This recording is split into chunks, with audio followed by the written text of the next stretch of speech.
Hello everyone. As a part of network defenses, in previous class we discussed about firewalls. Okay. In this class we'll be discussing about network security architecture elements. In this we'll be covering topics network segmentation, demilitarized zone, virtual private networks and network access controls. Okay na? So organisations జనరల్గా network సెగ్మెంటేషన్ని ఒక security కంట్రోల్లో use చేస్తాయి. ఎందుకంటే నెట్వర్క్ని security zones or సెగ్మెంట్స్లా group చేసి వాటికి రూల్స్ని డిఫైన్ చేసి దెన్ యాక్సెస్ ఇస్ కంట్రోల్డ్ కదా. So one specific type of security zone is known as demilitarised zone, DMZ. Okay, and other architectural elements will include virtual private networks and network access control. Okay na? So first we'll be discussing about network segmentation. So it is a network design approach that allows organizations to group portions of network into segments, each acting like a small network anamata. And this segmentation is accomplished by controlling how traffic flows to parts of the network based on the policies mentioned. For example, ఒక organisation segmentation use చేసుకుని just financial సిస్టమ్కి అనగా ఒక సెగ్మెంట్ని create చేస్తాయి. Okay, and another segment for their internet facing web servers. So by proper design and configuration of network devices, the organization can ensure that only authorized users can access the segments of network they need to based on the user's job roles and need to know. అంటే ఎవరు పడితే వాళ్ళకి access ఇవ్వకుండా వాళ్ళకు ఒక specific need to know ఉండి and వాళ్ళ job role ప్రకారం వాళ్ళకి యాక్సెస్ ఇవ్వచ్చు అంటేనే ఆ యూజర్స్ కెన్ యాక్సెస్ ఇట్ అనమాట. ఓకేనా? This can be done by only proper configuration and design of network devices. And segmentation have several benefits like improving the performance by limiting traffic in portions of networks. అంటే ఏంటి, only సెగ్మెంట్కి related ట్రాఫిక్ని మాత్రమే allow చేస్తాయి అన్నమాట. ఇందాక చెప్పుకున్న ఎగ్జాంపుల్లో financial సిస్టమ్స్లో network ట్రాఫిక్ని వెబ్ ట్రాఫిక్ని ఎఫెక్ట్ చేయకూడదు. ఓకే, అలాగే వెబ్ ట్రాఫిక్ని నెట్వర్క్ ట్రాఫిక్ కూడా ఎఫెక్ట్ చేయకూడదు. Okay, this is all happening because they are different network segments and communications between them is restricted. ఓకేనా? సో ఇలాగా ట్రాఫిక్ని లిమిట్ చేయడం వల్ల ఏ ఫంక్షన్కి కావాల్సిన ట్రాఫిక్ అక్కడే ఉంటుంది అన్నమాట. ఓకేనా? And this segmentation is a beneficial tool for cybersecurity for many reasons. First one is segmentation helps an organization implement the principle of least privilege at a granular level on the network, enforcing the concept of zero trust. ఓకేనా? మనకి zero trust అంటే ఏంటి, ప్రతి డివైస్ని పర్సన్ని కూడా verify చేసి అప్పుడే access అనేది ఇవ్వాలన్నమాట. మనం నెట్వర్క్ సెగ్మెంటేషన్లో చిన్ని నెట్వర్క్స్ కింద డివైడ్ చేస్తాం కదా. సో గ్రాన్యులర్ లెవెల్ నుంచి కూడా మనం సెక్యూరిటీ అన్నది ఇంప్లిమెంట్ చేస్తున్నాం. సో జీరో ట్రస్ట్ అనేది ఫాలో అవుతున్నాం.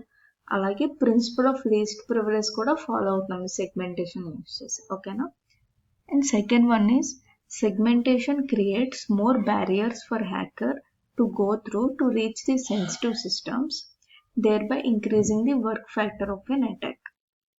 ఓకేనా? Work factor of an attack అంటే ఏంటి, ఇప్పుడు ఈజీగా అటాకర్కి మన సిస్టమ్ రిసోర్సెస్ వచ్చేస్తే తక్కువ టైంలోనే అటాక్ అన్నది అవుతుంది. ఈ వర్క్ ఫ్యాక్టర్ అన్నది ఏంటంటే మనం ఎంత సివియర్గా సెక్యూరిటీ కంట్రోల్స్ని యాక్సెస్ కంట్రోల్స్ని అప్లై చేస్తామో ఆ అటాకర్కి అంత టైం పడుతుంది కదా to get access to our resources. So ఈ సెగ్మెంటేషన్ వల్ల హ్యాకర్కి బ్యారియర్స్ ఎక్కువ అవుతాయి. సో మన సెన్సిటివ్ ఇన్ఫర్మేషన్ రీచ్ అవ్వడానికి టైం అయితే ఎక్కువ పడుద్ది. సో ఆటోమేటిక్గా వర్క్ ఫ్యాక్టర్ అనేది ఇంక్రీజ్ అవుతుంది కదా అటాక్కి. And third one is segmentation limits how far an attack can spread through a network. Okay, and this segmentation can be done physically by separating network into separate networks or it can be done logically by creating virtual networks or VLANs. Okay, na? So separate physical networks are done by using subnetting.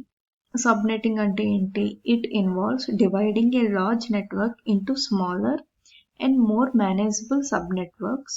ఓకేనా, అంటే IP address range బట్టి divide చేస్తాం అనమాట. Like borrowing the bits from host portion of the IP address to create a subnet mask. Okay. ఇంకోటి ఏంటి VLANs. So these VLANs are implemented by configuring router and switches to associate specific nodes on the network with logical segments on LAN anamata. And each logical segment is known as VLAN. Okay na? Ante even if the devices are physically located on different switches, these VLANs will create a logical group of devices that will act as if they are on the same physical network segment anamata. So this is done by software configuration, and also communication between VLANs is restricted by security policy configured on router and switches anamata. Okay na? So next మనకి ఇంకోటి ఏంటి, network segmentation లో micro segmentation అని ఉంటుంది. It is the extreme segmentation that uses very small network segments that can be modified often to meet the challenging and changing business requirements అన్నమాట.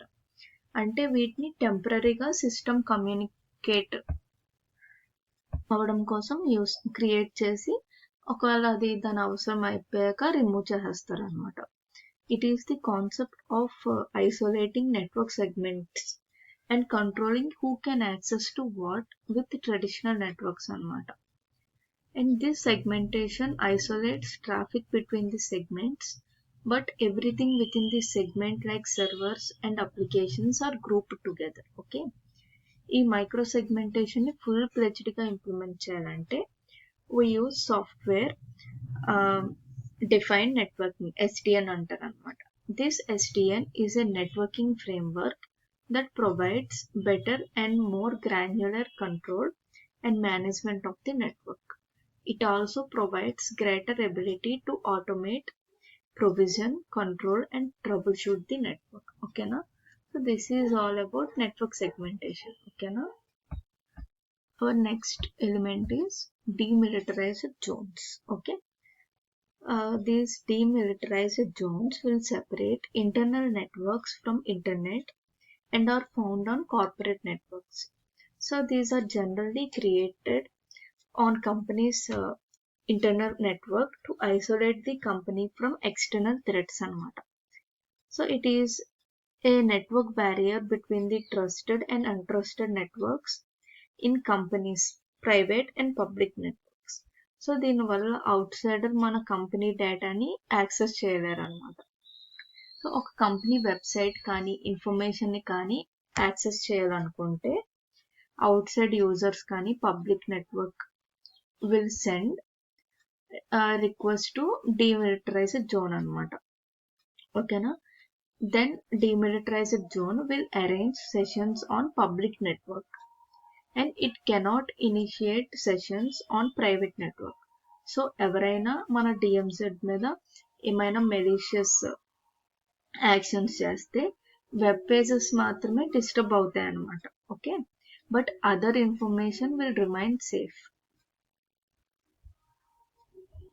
అంటే ఇక్కడ demilitarised zone యొక్క మెయిన్ గోల్ ఏంటి, untrusted networks కి access అనేది ఇవ్వాలి, అలాగే private network కూడా సెక్యూర్డ్ గా ఉండేలా చూసుకోవాలి. ఓకేనా, this demilitarized zone is not mandatory but it is better to use it along with firewall. Okay, let's discuss about demilitarized zone design architecture. It involves several elements like firewalls, routers and servers. ఇక్కడ internal network ని బాగా strict గా control చేస్తూ it should offer the services to outside world through the servers in DMZ. ఓకేనా, so we have two types of architectures. First one is single firewall DMZ architecture. It is a single firewall setup the DMZ will configure as a separate network connected to a single firewall అన్నమాట, which controls both the inbound and outbound traffic. Next one, dual firewall DMZ architecture. This setup will use two firewalls, one is external and one is internal for more secure implementation. The external firewall will filters the traffic from the outside, allowing limited access to the DMZ servers, while the internal firewall restricts any unauthorized traffic from DMZ to internal network అన్నమాట. ఓకేనా? So ఈ DMZ వల్ల advantage ఏంటి అంటే, it is highly secured and పబ్లిక్గా ఉండే information మాత్రమే display చేస్తుంది అనమాట. మిగతా సెన్సిటివ్ ఇన్ఫర్మేషన్ని కాన్ఫిడెంట్గా ఉంచుతుంది. So this DMZ enables web server and email servers to be accessible on internet, simultaneously protecting it with firewall. Okay, but various vulnerabilities can be found in DMZ system services, and if an attacker can create the way to DMZ system, they can access the confidential information కదా. And even ఇంకొక advantage ఏంటంటే, దీంతో even hacker సక్సెస్ఫుల్గా external ఫైర్వాల్ని break చేసి DMZలో సిస్టమ్ని compromise చేసినా కూడా internal నెట్వర్క్ని access చేయాలంటే he still needs to go through the second firewall. ఓకేనా? This is a more added advantage of demilitarized zone. So now we'll be discussing about virtual private networks, VPN. VPN is a secure connection to private network through a public network such as internet అన్నమాట. So the connection is encrypted and secured virtually, extending the organization's private network to authorized users outside of it. So this VPN uses tunneling technology, అంటే user system నుండి VPN server వరకు ఒక encrypted ఛానల్ని create చేస్తాయి అనమాట, over a untrusted network like internet. This VPN offers two main functions. First one is site to site. Here VPNs will allow the secure interconnection of remote networks, such as connecting branch offices to corporate headquarters or each other. ఇంకొక service ఏంటి, remote. VPN will provide mobile workers to securely connect from remote locations back to the organization network అన్నమాట. ఈ VPNs ఎన్క్రిప్షన్ని use చేసి two systems మధ్యలో ఒక virtual టన్నల్ని create చేస్తాయి అన్నమాట via internet.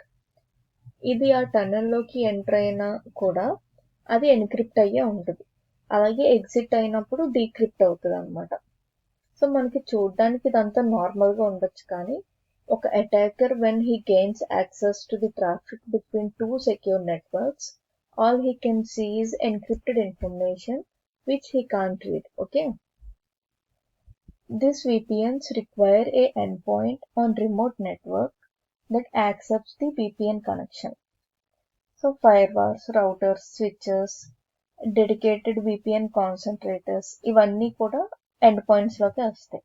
Okay, ఇవన్నీ సెక్యూర్ VPN కనెక్షన్స్ కోసం యూజ్ చేయొచ్చు, కానీ organisation that have high volumes of VPN will choose to use a dedicated VPN concentrator because these devices are very efficient and they can manage high bandwidth traffic easily. Okay, so if you don't have high volume of VPN traffic, we can use firewall or router or server approach, but they don't have any specialized hardware for encryption like the VPN concentrators have.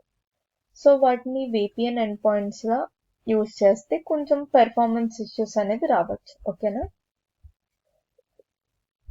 And VPNs also help users to avoid geo blocking and censorship. For example, మన smart ఫోన్లో app ఎక్కించాం, but that is not active in India అనుకోండి, but we are using that app by sitting in India కదా. ఇది ఎలా అవుతుంది? ఎలా అంటే, we can use VPN to morph our geolocation. Suppose ఒక IP address ఉంది and that belongs to India. అందుకే మనం ఆ యాప్ని యాక్సెస్ చేయలేకపోతున్నాం.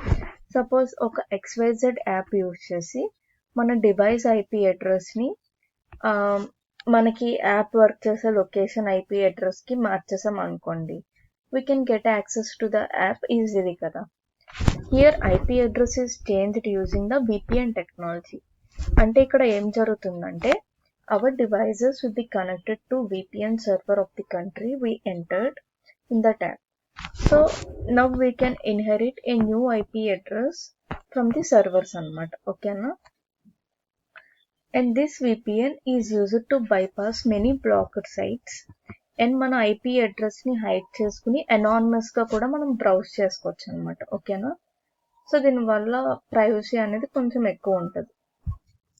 సో మన ఇంటర్నెట్ ట్రాఫిక్ని ఎన్క్రిప్ట్ చేయడం వల్ల ఈవ్ స్టాపింగ్ లాంటి అటాక్స్ నుంచి మనం సేఫ్గా ఉంటాం. అలాగే మనకి సెర్చ్ ఇంజిన్ ఆప్టిమైజేషన్ అని ఒకటి ఉంటుంది. అంటే ఏమన్నా గూగుల్లో సెర్చ్ చేస్తే ఫస్ట్ కొన్ని వెబ్సైట్స్ డిస్ప్లే అవుతాయి కదా, ఆ టెక్నిక్ అన్నది SEO వల్ల ఉంటుంది అనమాట. So the most appropriate search engine optimisation is done by analyzing the data from VPN providers which provide country-wise status of browsing any particular product అనమాట. అంటే పర్టికులర్ ప్రోడక్ట్ని మార్కెట్లో రిలీజ్ చేశారనుకోండి, దాన్ని ఎవరు ఎక్కువ సెర్చ్ చేస్తారు ఏ కంట్రీలో, ఆ స్టాటిస్టిక్స్ వల్ల ఈ సెర్చ్ ఇంజిన్ ఆప్టిమైజేషన్ అనేది ఇంకా బాగా వర్క్ అవుతుంది అనమాట. ఓకేనా? So these VPNs will use tunneling protocols to protect the data and manage the connection. The protocols also encapsulate the frame or packet so that it can be transmitted through a network by preserving the original protocol headers, so the message can be unwrapped at its destination while allowing the encapsulated frame to be routed as normal traffic అనమాట. Okay, మనకి కొన్ని old protocols ఉంటాయి. PPTP అంటే point to point tunnelling protocol అని, layer 2 tunnelling protocol అని కొన్ని. But the standard protocol for VPN is IP Security Protocol, IPsec, which is a suite of protocols that provide data integrity, authentication and confidentiality అనమాట. ఓకేనా? So now let's discuss about network access control. మామూలుగా network administrators ఏం చేయాలి, authorised యూజర్స్కి మాత్రమే network యాక్సెస్ని restrict చేసి వాళ్ళ role బట్టి ఆ యూజర్స్కి యాక్సెస్ అనేది ఇవ్వాలి కదా. So this is way network access control plays major role అనమాట. This network access control will allow organisations to implement controls that limit what devices can connect to the network. For example, NAC configuration ఉన్న ఒక corporate నెట్వర్క్కి connect అవ్వాలంటే it first checks our computers to see if it meets certain criteria based on the policy. Okay, అప్పుడే అలో చేస్తుంది అనమాట. So ఆ పాలసీలో maybe ఇలా ఉండొచ్చు, only computers with specific configuration settings are which have antivirus software installed or which have up-to-date patches can only be allowed to connect అని. So ఆ పాలసీలో ఉన్న అవి సాటిస్ఫై అవుతేనే అలో చేస్తుంది అనమాట యాక్సెస్ని.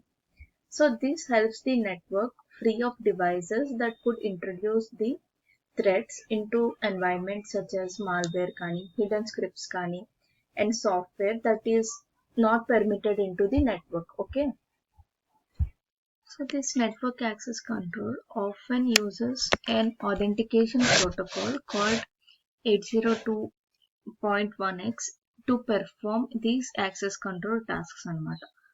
మనకి ఈ కనెక్షన్లో 3 డివైజెస్ ఉంటాయి. Okay, first is the device that wants to connect to NAC protected network. ఈ డివైజెస్లో సప్లికెంట్ అని ఒక సాఫ్ట్వేర్ ఖచ్చితంగా ఉండాలి. This software is responsible to perform all network access control related tasks on behalf of the user and system అనమాట. ఓకేనా? Second one, in case అది wide network అయితే the second device involved in authentication will be switch. This device which receives end user is known as authenticator in NAC terms. Okay, అదే wireless network అయితే wireless controller will act as authenticator అనమాట. Third device is a backend authenticator. So this is a centralized server that performs authentication for all the authenticators on the network అన్నమాట. So ఇవన్నీ ఎలా work అవుతాయంటే, first సప్లికెంట్ ఉన్న user నెట్వర్క్తో connect అవ్వడానికి try చేస్తారు by plugging into network jack or connecting into VPN or connecting to some wireless network. Okay, so అప్పుడు NAC సప్లికేటర్ ఏం చేస్తాడంటే ఆథెంటికేటర్కి కావాల్సిన ఆథెంటికేషన్ క్రెడెన్షియల్స్ని ఇస్తుంది. సో ఆథెంటికేటర్కి ఆ క్రెడెన్షియల్స్ వచ్చాక it passes them to authenticate server for verification. So this happens over radius connection అనమాట. ఇప్పుడు ఆ క్రెడెన్షియల్స్ ట్రూగా ఉంటే authenticator will send the authentication A radius access accept message అనమాట. ఆ రేడియస్ యాక్సెస్ యాక్సెప్ట్ మెసేజ్ వస్తే the authenticator will allow the devices to access the network అనమాట. In case ఆ credentials fake అని అనిపిస్తే వెంటనే that authenticator server will sends radius access reject message అని పంపిస్తుంది అనమాట. అప్పుడు ఆ యూజర్ మళ్ళీ ట్రై చేసుకోవాలి. So network access control just అథెంటికేషనే కాకుండా posture checking and role based access control కూడా చేస్తాయి అన్నమాట. రోల్ బేస్డ్ యాక్సెస్ కంట్రోల్ అంటే ఏంటి? ఒకసారి ఆ అథెంటికేటర్ ఐడెంటిటీని వెరిఫై చేశాక, okay, using authentication server user identity బట్టి యూజర్ని నెట్వర్క్లో ఎక్కడ పెట్టాలి అని డిసైడ్ చేస్తుంది అనమాట. ఫర్ ఎగ్జాంపుల్, ఒక కాలేజ్ తీసుకుంటే అథెంటికేటర్ స్టూడెంట్స్ని ఒక నెట్వర్క్లో, ఫ్యాకల్టీ అండ్ స్టాఫ్ని సెపరేట్ నెట్వర్క్లో ప్లేస్ చేస్తారు. So this can be done using VLAN. ఇందాక చెప్పుకున్నాం కదా, VLAN is one type of network segmentation అని. So here students will go on student VLAN and faculty and staff will go on the administrator VLAN అనమాట. ఓకేనా? Making these assignments separately for different types of network users from each other. Okay, so ఇలా చేయడం వల్ల ఒక different types of networks ని separate చేస్తుంది అనమాట, ఒక్కొక్క యూజర్ని ఒక్కొక్క. Next one is posture checking. Network access control can also perform posture checking. It is also known as endpoint compliance checking. ఈ టెక్నాలజీని యూజ్ చేసే నెట్వర్క్స్ ఏం చేస్తాయంటే, వన్ డివైస్ దేంతో కనెక్ట్ అవ్వాలనుకుంటున్నారో ఆ ఆర్గనైజేషన్ సెక్యూరిటీ పాలసీతో కంప్లై అవుతున్నాయో లేదో అని వెరిఫై చేసుకుని అప్పుడు యాక్సెస్ అనేది ఇస్తుంది అనమాట. ఓకేనా? So some of the checks performed during posture checking might include verifying that antivirus software is running on the system, validating that antivirus software has current signatures, ensuring that device has properly configured host firewall, and verifying that the device contains all recent security patches. ఓకేనా? ఒకవేళ ఆ device posture చెక్లో fail అయితే దాన్ని quarantine VLAN లో పెడతారనమాట. ఇక్కడ internet access లిమిటెడ్గా ఉంటుంది and there will be no access to internal networks, okay, and internal resources. So a limited network access ni use cheskuni it can get necessary patches and updates anamata. So malli posture check pettinappudu NAC moves the device from quarantine network to appropriate user VLAN. Okay na? So this NAC posture checking can work using specialized software agents that are installed on the device or using an agentless approach that scans the device externally, seeking signs of insecure configuration or components. NAC technology can work using an in-band approach where the NAC directly involved in both making and enforcing the access control decision, or it can work out of band management approach where the NAC device makes the enforcement decisions but it is left to network switch, wireless access point or any other network components to enforce the decisions. Okay na? In-band approach లో ఏంటి, direct గా decision అదే involve అవుతుంది అనమాట, decision తీసుకోవడంలో access control. అదే out of band అంటే ఆ నెట్వర్కింగ్ కాంపోనెంట్స్ మీదకి డెసిషన్ వదిలేస్తుంది. ఓకేనా? So this is about posture checking. ఓకేనా, మనం ఏమేమి నేర్చుకున్నాం ఈ క్లాస్. ఫస్ట్ నెట్వర్క్ సెగ్మెంటేషన్ అంటే ఏంటో నెట్వర్క్ సెగ్మెంటేషన్ ఫిజికల్ గా అవుతే సబ్నెట్టింగ్ అంటాం. ఓకే, ఇంకొక విధంగా ఏమవుతుంది VLANs. నెక్స్ట్ డీమిలిటరైజ్డ్ జోన్స్ గురించి నేర్చుకున్నాం. ఓకేనా, అందులో 2 ఆర్కిటెక్చర్స్ ఉంటాయి, single fire wall, double fire wall. Next ఏం నేర్చుకున్నాము, వర్చువల్ ప్రైవేట్ నెట్వర్క్స్ గురించి నేర్చుకున్నాం, దాని యూజెస్ ఏంటో తెలుసుకున్నాం. At last we discussed about network access control, which performs along with authentication. It also performs role-based access control and posture checking. Okay na? This is about network security architecture elements. Okay na? That's it for this class. Thank you. In next class we will be discussing some more elements in network defense. Okay na?